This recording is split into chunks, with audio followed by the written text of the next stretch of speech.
Hello, my name is Bobbi Kelley, and I am the Y4C yoga instructor here at Gilda's Club.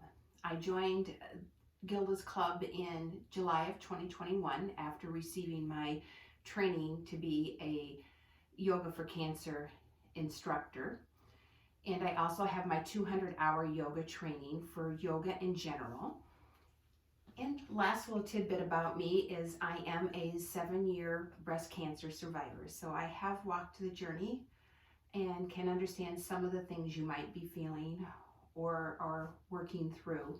So I welcome you, and I hope this little introduction will help you make the decision to possibly join us with our yoga practices.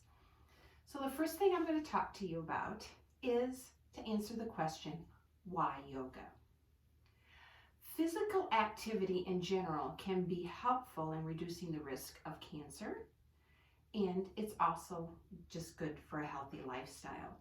Yoga is a form of physical activity that can allow a cancer patient, a cancer survivor, or a caregiver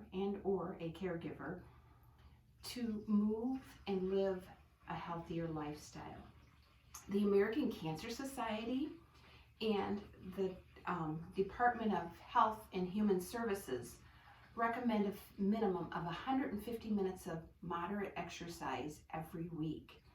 And that range goes from 150 as a minimum recommendation up to 320 minutes per week. So yoga is considered one of those, quote, moderate exercises that meets that requirement of movement for 150 minutes per week. So the other really great reasons for doing yoga are it increases your range of motion and flexibility. It helps to keep our spine strong. During a yoga practice, we always move our spine in 5 different directions. A strong spine helps your posture, which in turn helps your respiratory system, your circulatory system, your digestion, etc., and makes you healthier. So it also strengthens the body, both the muscles of the body and the bones of the body. And it can increase lung capacity, exercise tolerance, and therefore improve the quality of life. So it may also help with your digestion, improving digestion, and support weight management. It can improve sleep, which then reduces fatigue. And it can help you to manage pain, anxiety, and reduce stress. And another really great important thing as a cancer patient or a cancer survivor is it can help manage lymphedema if that's an issue for you. Because movement and gravity are 2 ways we move the lymph fluid through our bodies, and yoga uses movement and gravity for the poses. So it's a great way to help you work on your lymphedema if you have it. And we also incorporate a few little ways to provide lymph massage to the body as well. And then, so because yoga supports all the different body systems, the respiratory, the circulatory, the musculoskeletal, just your general nervous system too, it helps promote when all those body systems are working well together and they're working the way they should, then you have a healthier immune system as well. So yoga is not only good for you because of the physical benefits that it can provide, but it also helps you with that stress, that mental clarity. And so it's good for your mental and emotional health as well. So there's the why of yoga. And now I'm going to show you a few options for some props when we're doing our yoga practice. Always a chair is always an option. A very sturdy chair with no arms is always a good option for a prop. You do not have to be on a mat to do the yoga practice with me. I will adapt cues for you if you're using a chair. Other props that you might want and should have lying around your house, are a couple of blankets. Sometimes when we're lying, we put blankets under our head, under our hips, under our legs, or to support us when we're seated on either side. If you have 2, then you can match your support. Another great thing to have is if you have pillows or bolsters, That is a great tool for either a restorative pose we might do, or just at the very end when we do our savasana, and I will show you this later on in the video. So those are two props you might like to have. A strap can be helpful. This is my yoga strap that I have that goes around my mat to hold it together. So you could take your yoga strap off and use it. Sometimes we do stretches, and the straps are very helpful supporting us. If you don't have a yoga strap, simply an old belt, an old scarf, a belt from an old robe, even a long towel will work. And then the last thing that's great to have are blocks. Now, you don't need to necessarily go out and buy yoga blocks. If you do, I would recommend a softer one rather than a cork. You could use rolls of paper towel that are still wrapped so that they provide a great sturdy support system, just like the blocks do. Or you could take some older, thicker, heavier books that are about the same in size, so your arms will be level with if you used to. So just kind of think, what do I have? If you got some older wooden blocks even, that just be careful, nothing that you want to get splinters from. So you can use things around your house. A chair can be used in place of blocks. So those are the ideas for props that I have for you today. And we're going to go ahead and get started with a demonstration of a little bit of what you might do during a yoga practice. The beginning of our yoga practice always starts with a little bit of breath work, bringing in, starting to center ourselves and centering our mind and getting ready for the practice. And then we do what we call a vinyasa loop. So it is a pattern of movement that will move the spine in 5 different directions. We can move our spine by extending it, which is a little tiny back bend, or extension, rounding the back, or laterally both ways, so side to side.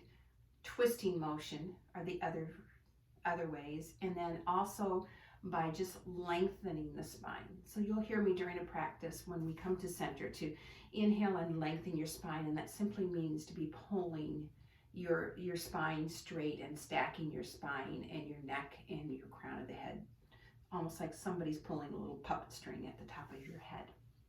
So that's why we do the vinyasa loop, to work our spine in the 5 different directions and to warm up our bodies for the rest of the practice. So we will begin, and you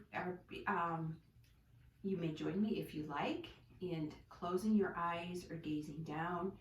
Hands can be in your lap, they can be relaxed over your knees. But we begin by taking some breaths in and out. We breathe in through the nose and out through the nose.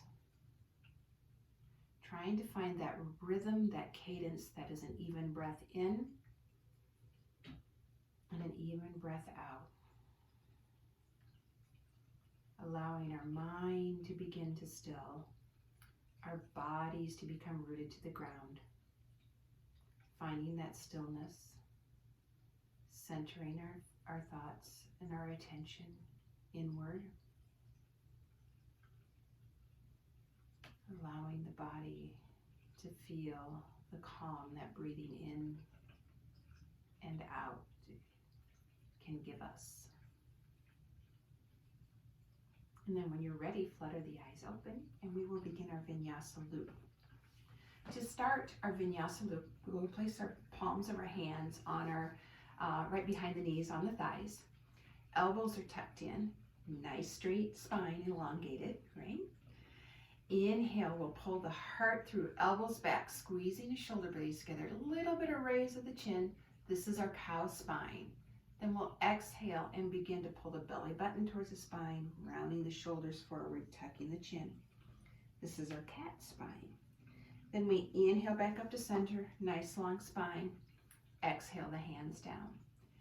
Inhale, sweep the hands up, reaching them up. Again, here, due to range of motion, someone may only be able to come with their arms up to cactus or down here, but you want to keep them level. So if this is where your arms reach, make sure both are level. If this is where they reach, both arms level.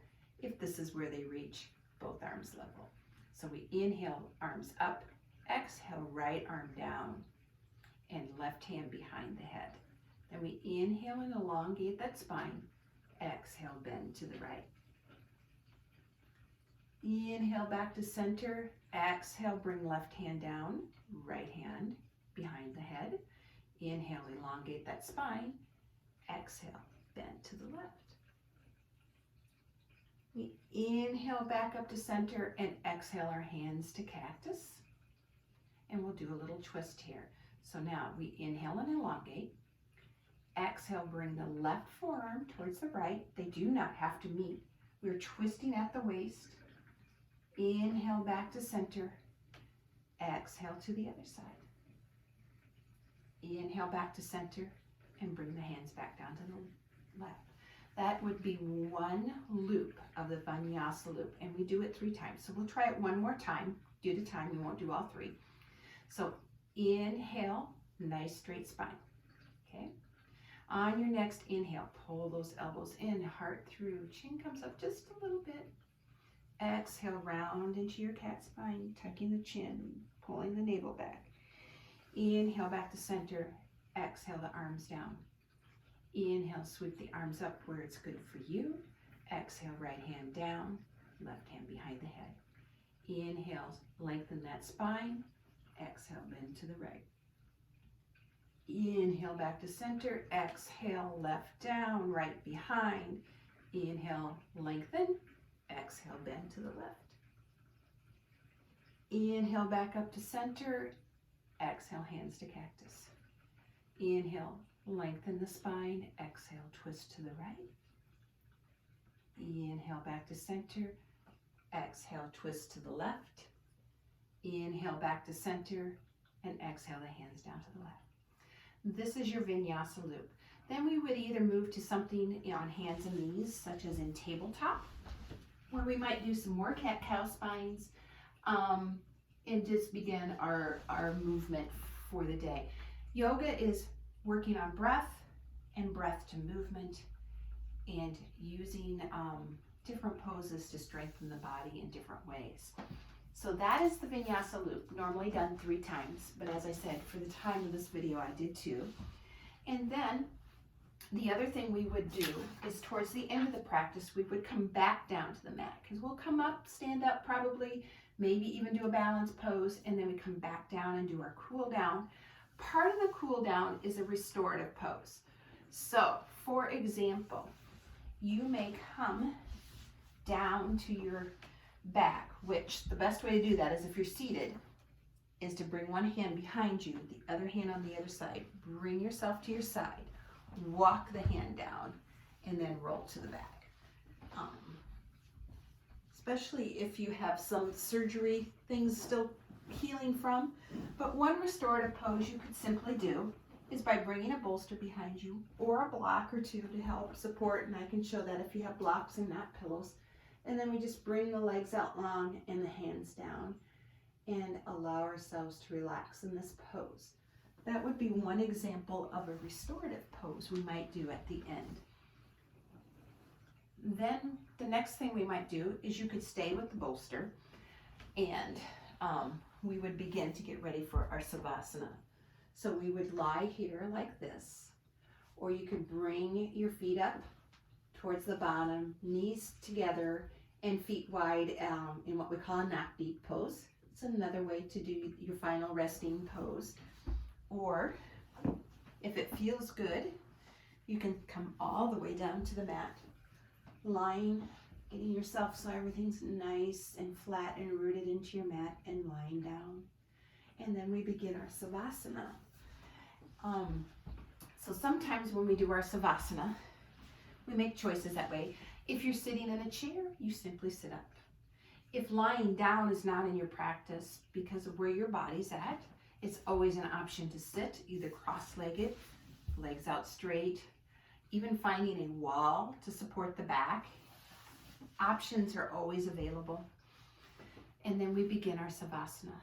Savasana always starts again with going back to the breath. So we begin to breathe in, and we begin to breathe out. We begin to breathe in and out. Going back to that natural cadence of an even in breath and an even out breath. Once again, allowing our minds and our bodies to still and relax. That breath that we breathe in nourishes the body. The breath that we release helps to take the toxins out, but it also engages our parasympathetic nervous system. This is the part of our nervous system that allows us to slow our heart rate down, which in turn helps our body to calm and our mind to calm. So taking those breaths in and out, whether you're seated or lying down, breathing in and out, allowing yourself the moments of stillness, quiet, to allow your body to relieve the stress, calm the heart, calm the mind, calm the soul. So thank you for joining me today. I hope this video has helped you to understand a little bit more what yoga is really about. And may the rest of your day be filled with love. May it be filled with peace. And may it be filled with joy. Namaste.